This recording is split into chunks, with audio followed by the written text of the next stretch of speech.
السلام علیکم ورحمۃ اللہ وبرکاتہ نحمدہ ونصلی علی رسولہ الکریم اما بعد۔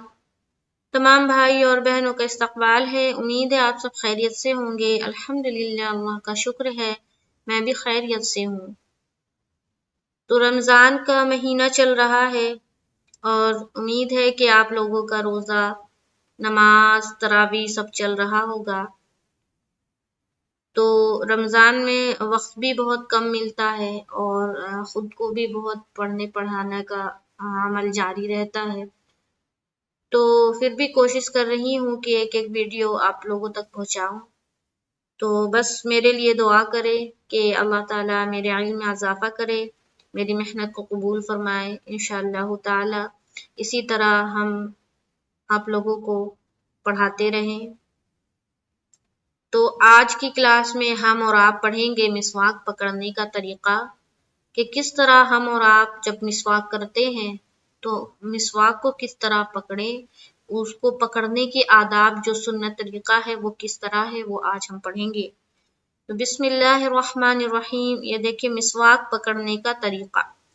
چھنگلی مسواک کے نیچے کی طرف، چھنگلی یعنی کہ کانی انگلی جو آخر والی انگلی ہوتی، اس کو اپنے مسواک کے نیچے رکھنا ہے، نیچے کی طرف، اور انگوٹھا مسواک کے سر کے نیچے، یعنی کہ سرا جو ہوتا ہے اوپر کا حصہ، اس کے نیچے اپنا انگوٹھا رکھنا ہے، اور نیچے کی طرف والا جو حصہ ہوتا ہے اس کے نیچے چھنگلی رکھنا ہے۔